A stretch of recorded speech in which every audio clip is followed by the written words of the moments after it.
Hello friends, இன்றைக்கி நம்ம ரொம்ப யூஸ்ஃபுல் இருக்கக்கூடிய ஒரு விஷயம் தாங்க பார்க்க போகிறோம். நம்ம நிறைய பேர் கை வலி, கால் வலி, குதிகால் வலியால் ரொம்பவே கஷ்டப்படுவோம். கை வலிக்குது, கால் வலிக்குது அப்படின்னு ஆஸ்பத்திரிக்கு போனால் கூட நமக்கு டேப்லெட்ஸ் கொடுப்பாங்க. அந்த டேப்லெட்ஸ் எல்லாம் நம்ம சாப்பிட்டு கொஞ்ச நேரத்துக்கு நமக்கு நல்லா இருந்தாலும் அடுத்த கொஞ்ச நாள்லேயே பார்த்திங்கன்னா பயங்கரமான வலி ஏற்படுறதுக்கு முக்கியமான காரணம் அவங்க தரக்கூடியது மெயினாக பெயின் கில்லர் டேப்லெட்ஸாக தான் இருக்கும்.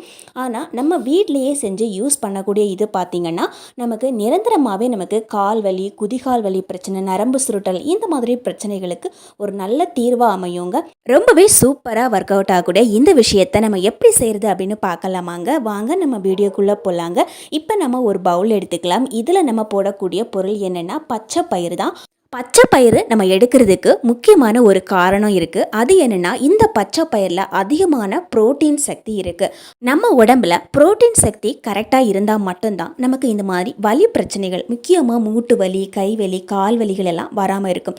ஒரு ஸ்பூன்லேருந்து 2 ஸ்பூனுக்கு பச்சை பயிறு எடுத்து போட்டாச்சு. இது மூழ்கிற அளவுக்கு நம்ம தண்ணி ஊற்றி வச்சுக்கலாம். நிறைய தண்ணி ஊற்ற வேண்டாம். ஒரு 2 ஸ்பூனுக்கு தண்ணி ஊற்றினாவே நமக்கு கரெக்டாக இருக்குங்க. நம்ம இப்போ இதை இப்படியே வச்சு விட்டுடலாம். ஒரு நைட்டு ஃபுல்லாகவோ அல்லது 1 மணி நேரத்துக்கு அப்படியே விட்டு வச்சிடலாம். இப்போ நம்ம ஒரு பவுல் எடுத்துக்கலாம். இதில் நம்ம எடுத்துக்கக்கூடிய பொருள் என்னென்னா பட்டை தான். நிறைய மருந்து பொருட்களில் ஆயுர்வேதத்துலலாம் இந்த பட்டையை யூஸ் பண்ணுவாங்க. நிறைய வலி சம்மந்தமான பிரச்சனைகளுக்கு யூஸ் பண்ணக்கூடிய பொருள் தான். இப்போது 2லேருந்து 3 கிராம்பு எடுத்துக்கலாம். கூடவே நம்ம யூஸ் பண்ணக்கூடியது பார்த்திங்கன்னா ஸ்டார். நம்ம குழம்புக்கு பிரியாணிகள்லாம் போடுவோம் இல்லைங்களா, அந்த ஸ்டார். இந்த ஸ்டாரில் நிறைய மருத்துவ பலன்கள் இருக்குது. இந்த ஸ்டார் நிறைய மருத்துவ ரீதியாக மெடிசின் தயாரிக்கிறதுக்கு கூட யூஸ் பண்ணுவாங்க. அதில் சின்னதாக உடச்சி போட்டுக்கலாங்க. சின்ன பீஸ் ஒன்று இஞ்சி எடுத்துக்கலாங்க. ஒரே ஒரு பூண்டு சேர்த்துக்கலாம். இப்போ நம்ம எடுத்துக்கக்கூடிய பொருள் எல்லாத்தையும் ஒரு கல்லில் போட்டு நல்லா இந்த மாதிரி தட்டி எடுத்துக்கலாங்க. அல்லது அம்மியில் வச்சு அரைச்சி கூட எடுத்துக்கலாம். நல்ல பேஸ்ட் மாதிரி நம்ம அரைச்சி எடுக்கக்கூடாது. லைட்டாக தட்டி எடுத்தால் போதும். அந்த மாதிரி ரொம்ப நம்ம பேஸ்ட் மாதிரி அரைச்சி எடுத்தோன்னா அதில் இருக்கக்கூடிய அந்த சாரெல்லாம் நமக்கு வேஸ்ட்டாக போயிடும். இப்போ நம்ம ஒரு பவுல் எடுத்துக்கலாங்க. ஏற்கனவே தட்டி வச்சுருக்கக்கூடிய இந்த பொருட்களையெல்லாம் நம்ம இந்த பவுலில் சேர்த்துக்கலாங்க. இப்போ எல்லா பொருட்களையும் இந்த பவுலில் சேர்த்தாச்சு. இப்போ நமக்கு தேவைப்படுறது பார்த்திங்கன்னா கடுகு எண்ணெயோ அல்லது நல்லெண்ணெயோ நம்ம யூஸ் பண்ணிக்கலாம். கடுகு எண்ணெய் பார்த்திங்கன்னா அதிகமாக பெயின் கில்லராக யூஸ் பண்ணுவாங்க. பெயின் சம்மந்தப்பட்ட பிரச்சனைகளுக்கு எல்லாமே கடுகு எண்ணெய் ஒரு நல்ல பலன் கொடுக்கும். கடுகு எண்ணெய் இல்லை அப்படின்னா நல்லெண்ணெய் யூஸ் பண்ணிக்கலாம். இப்போ நான் இன்றைக்கி யூஸ் பண்ணுறது பார்த்திங்கன்னா நல்லெண்ணெய் தான் யூஸ் பண்ணிக்கிறேன். இந்த நல்லெண்ணெயை இதில் நம்ம போட்டிருக்கக்கூடிய அந்த பொருள் எல்லாம் மூழ்கிற அளவுக்கு ஊற்றி வச்சுக்கலாங்க. இது பார்த்திங்கன்னா நமக்கு காலில் நரம்பு சுருட்டல் இருந்தால் அதுக்காக யூஸ் பண்ணிக்கலாம். அதே மாதிரி பெண்களுக்கு அதிக நேரம் நின்று வேலை செய்யும்போது பார்த்திங்கன்னா குதிகால் வலி ரொம்ப அதிகமாக இருக்கும். அந்த டைமில் கூட இது யூஸ் பண்ணிக்கலாங்க. இப்போ நம்ம வச்சுருக்கக்கூடிய இந்த பொருளை இந்த மாதிரி க்ளோஸ் பண்ணி வச்சிடலாம். இப்போ நம்ம இதை எப்படி யூஸ் பண்ணுறது அப்படின்னு பார்க்கலாங்க. பொதுவாக நமக்கு மூட்டு வலி வர இடங்கள்லையோ குதிகால் வலி வர இடங்கள்லையோ அதிகமாக நரம்பு நமக்கு ரொம்ப சுருட்டி இருக்குது அப்படின்னாவோ இந்த மாதிரி நம்ம எடுத்து யூஸ் பண்ணிக்கலாம். நம்ம போட்டிருக்கக்கூடிய அந்த பொருட்கள் எல்லாம் மினிமம் பார்த்திங்கன்னா ஒரு 3 நாளாவது நல்லா ஊறி இருக்கணும். 3 நாள் நல்லா ஊறினதுக்கு அப்புறமா அந்த எண்ணெயை எடுத்து டைரெக்டாக நம்ம யூஸ் பண்ண வேண்டியதான். இது காய்ச்சணும் அப்படிங்கிற அவசியம் கிடையாது.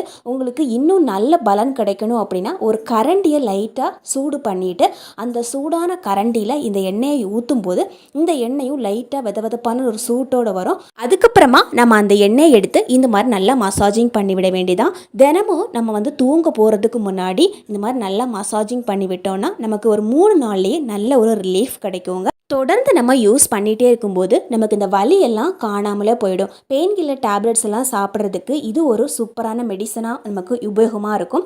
இது பார்த்திங்கன்னா நம்ம தூங்க போகிறதுக்கு முன்னாடி கையில் இருக்கக்கூடிய அந்த சூட்டோடு சேர்த்து நம்ம ஒரு 5 நிமிஷமாவது வட்டமாக மசாஜிங் பண்ணி கொடுக்கணும். இப்போ நம்ம ஏற்கனவே இந்த பச்சை பயிரை ஊற போட்டிருந்தோம் இல்லைங்களா, அந்த பச்சை பயிறு இப்போ நல்லா ஊறி போயிருக்கும். 1 மணி நேரமாவது நல்லா ஊறணும். அல்லது நைட்டு ஃபுல்லாக கூட ஊற போட்டிருக்கலாம். நான் இன்றைக்கி 1 மணி நேரம் தான் ஊற வச்சுருந்தேன். அதுக்கப்புறம் நல்லா ஊறிடுச்சு. அதுக்கப்புறமா நம்ம ஒரு மிக்ஸி ஜார் எடுத்துக்கலாம். நல்லா ஊறி போன இந்த பச்சை பயிரை இந்த மிக்ஸி ஜாரில் சேர்த்துக்கலாங்க. நம்ம எதுவுமே எக்ஸ்ட்ரா தண்ணி எதுவுமே சேர்க்கக்கூடாது. நம்ம இதில் சேர்த்துருக்கக்கூடிய அந்த தண்ணியே கரெக்டாக இருக்கும். நம்ம ஊற வைக்கும் போதே பார்த்திங்கன்னா அதிகமான தண்ணி சேர்த்து ஊற வைக்கக்கூடாது. இப்போது இதை நல்லா அரைச்செடுத்து ஒரு பவுலில் நம்ம சேர்த்துக்கலாங்க. எவ்வளோ தூரம் நம்மளால் அரைக்க முடியுமோ அந்த அளவுக்கு அரைச்சி எடுத்துக்கலாம். நம்ம கொஞ்சமாக பயிறு ஊறப்பட்டதால் அந்த அளவுக்கு பேஸ்ட் மாதிரி நம்மளால் அரைக்க முடியாது. மிக்சியில் அரைக்கும் போது இந்த அளவுக்கு நம்ம குறப்பாக அரைச்சி எடுத்தால் போதும். இப்போ நம்ம இந்த பவுலில் இதை அரைச்சதை எல்லாத்தையும் இந்த மாதிரி எடுத்து வச்சுக்கலாங்க. இதை நம்ம எப்படி யூஸ் பண்ணுறது அப்படின்னு பார்க்கலாம். பொதுவாக பார்த்திங்கன்னா இந்த பச்சை பயிரில் அதிகமான விட்டமின்ஸ் இருக்குது, அதே மாதிரி நிறைய ப்ரோட்டீன் சத்து இருக்குது. அதுக்காக தான் நம்ம வந்து இந்த மூட்டு வலிக்காக இதை யூஸ் பண்ண போகிறோம். இப்போ நம்ம எடுத்துக்கக்கூடியது பார்த்திங்கன்னா முட்டை. இதுக்காக வெள்ளை முட்டை எடுத்துக்கலாம் அல்லது நாட்டுக்கோழி முட்டை கூட எடுத்துக்கலாம். ஒரு பவுல் எடுத்து இந்த முட்டையில் இருக்கக்கூடிய அந்த வெள்ளைக்கரு மட்டும் நமக்கு தனியாக பிரித்து எடுக்கணும். அதுக்காக ஒரு சைடில் மட்டும் லைட்டாக ஓட்டை போட்டுட்டு அந்த வெள்ளைக்கரு மட்டும் தனியாக பிரித்து எடுத்துக்கலாம். முட்டையில் இருக்கக்கூடிய அந்த வெள்ளைக்கருவில் அதிகமான புரோட்டீன் சக்தி இருக்குது. அதுக்காக தான் நம்ம வந்து இந்த வெள்ளைக்கரு மட்டும் தனியாக யூஸ் பண்ணிக்கலாம். ஒரு ஸ்பூன் வச்சு நல்லா இந்த மாதிரி அதை வந்து அடித்தோம் அப்படின்னா அது இன்னும் நல்லா தண்ணி மாதிரி ஆகிடும். நல்லா கொழப்பாக இருக்கக்கூடியது நல்லா பிரிஞ்சு வந்துடும். அதுக்காக ஒரு ஸ்பூன் வச்சு நல்லா இந்த மாதிரி மிக்ஸ் பண்ணி விட்டுக்கலாங்க. இப்போ நம்ம இதை எப்படி யூஸ் பண்ணுறது அப்படின்னு பார்க்கலாம். இது கூட நம்ம வந்து 2 பொருட்கள் சேர்த்துக்கணும். ஒன்று என்ன அப்படின்னா மஞ்சள் தூள். நம்ம சமையலுக்காக யூஸ் பண்ணக்கூடிய மஞ்சள் தூள் ஒரு 1/4 ஸ்பூனுக்கு சேர்த்துட்டு இந்த மாதிரி நல்லா இது கூட நல்லா மிக்ஸ் பண்ணி விடணும். இது பார்த்தீங்கன்னா ஒரு ஆயுர்வேத மருத்துவரே சொன்ன ஒரு சூப்பரான டிப்ஸ். மூட்டு வலிக்காக, மூட்டு வலி, கைவலி, கால் வலி, கழுத்து வலி இதுக்கெல்லாம் ஒரு நல்ல சூப்பரான ரிலீஃப் கிடைக்கும் அப்படின்னு சொல்லியிருந்தாங்க. இப்போ இந்த மஞ்சள் தூளை இந்த முட்டை கூட நல்லா மிக்ஸ் பண்ணி விட்டுக்கலாங்க. முதல்ல நம்ம மிக்ஸ் பண்ணும்போது இந்த மஞ்சள் தூள் நல்லா மிக்ஸ் ஆகாது. அதுக்கப்புறமா ஸ்பூன் வச்சு நல்லா கலக்கி விட்டுக்கணும். இப்போ நம்ம சேர்த்துக்கூடியது பார்த்திங்கன்னா உப்பு.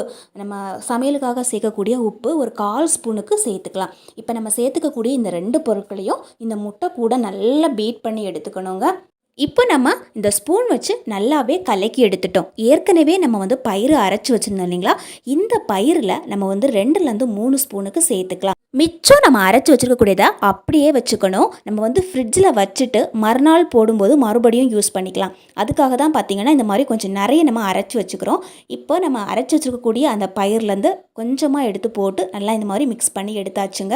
அதே மாதிரி நம்ம முட்டையிலேருந்து வெள்ளைக்கரு மட்டும் தனியாக பிரித்து எடுத்தோம் இல்லைங்களா, அதுவுமே நம்ம எல்லாத்தையும் ஒரே நாளில் பிரிச்செடுத்து யூஸ் பண்ணணும் அவசியம் கிடையாது. எப்போ நமக்கு தேவைப்படுதோ அந்த டைமில் நம்ம கொஞ்சமாக எடுத்து போட்டு இந்த மாதிரி மிக்ஸ் பண்ணி யூஸ் பண்ணிக்கலாம். அதுக்கப்புறமா நமக்கு எப்பப்போ தேவைப்படுதோ அந்த டைமில் தான் நம்ம மிக்ஸ் பண்ணி யூஸ் பண்ணணும். ஒரேடியாக அந்த முட்டை கூட சேர்த்து நம்ம மிக்ஸ் பண்ணி வைக்கும்போது பார்த்திங்கன்னா அது சீக்கிரமாக கெட்டு போயிடும். ஏற்கனவே நம்ம எண்ணெய் யூஸ் பண்ணி இந்த இடத்துல நல்லா மசாஜிங் பண்ணி கொடுத்துருந்தோம். இப்போ நம்ம மிக்ஸ் பண்ணி வச்சுக்கக்கூடிய இந்த பேஸ்ட்லேருந்து கொஞ்சமாக எடுத்து இந்த இடத்துல நம்ம கை வச்சு நல்லா மசாஜிங் பண்ணி கொடுத்துக்கலாங்க. பொதுவாக பார்த்திங்கன்னா நம்ம உடம்புல புரோட்டீன் சத்து இல்லாதப்போவோ அல்லது நம்ம உடம்புல போதுமான அளவு சக்தி இல்லாதப்போவோ நமக்கு இந்த மாதிரி கை வலி, மூட்டு வலி பிரச்சனைகள் அதிகமாக வரும். மூட்டு வலி பிரச்சனை இருந்துச்சுன்னா சரியாக நம்மளால் ஸ்டெப்ஸ் கூட ஏற முடியாது. அப்படியே ஏறும்போதே டக்குன்னு சத்தம் வந்த மாதிரியே இருக்கும். ஒரு மாதிரி கிறுக்குன்னு சத்தம் வரும். மூட்டு பகுதி நமக்கு சரியாக இயங்காமல் போகிறதுக்கு முக்கியமான காரணமே அந்த இடத்துல இருக்கக்கூடிய அந்த எண்ணெய் பசை காலி ஆகிட்டே இருக்கிறதா. கொஞ்சம் ஏஜ் ஆனவங்களுக்கு, அதிகப்படியான வேலைப்பளு இருக்கிறவங்களுக்கு கூட இந்த பிரச்சனை இருக்கும். ஸோ இது நம்ம அப்ளை பண்ணிவிட்டோம் அப்படின்னா அந்த இடத்துல நல்ல ஒரு ரிலீஃப் கிடைக்கும். இப்போது நம்ம அப்ளை பண்ணி வச்சுருக்கக்கூடிய இந்த பொருட்களை எல்லாம் மூட்டு பகுதியில் நல்லா அப்ளை பண்ணிவிட்டோம். இப்போ நம்ம ஒரு காட்டன் துணி எடுத்துக்கலாம். நல்ல மெலிசான காட்டன் துணி பார்த்து அந்த இடத்துல இந்த மாதிரி சுற்றி விட்டுக்கலாங்க. நைட்டு ஃபுல்லாக இந்த மாதிரி சுற்றி விட்டுட்டு காலையில் எடுத்து வாஷ் பண்ணிக்கலாம். இந்த வீடியோ உங்களுக்கு ஏதாவது ஒரு விஷயத்தில் யூஸ்ஃபுல்லாக இருக்கும் அப்படின்னு நீங்கள் நினச்சிங்கன்னா கண்டிப்பாக வீடியோ லைக் பண்ணி ஷேர் பண்ணுங்கள். அதே மாதிரி சப்ஸ்கிரைப் பண்ணி வச்சுக்கோங்க. தேங்க்யூ ஃபார் வாட்சிங்.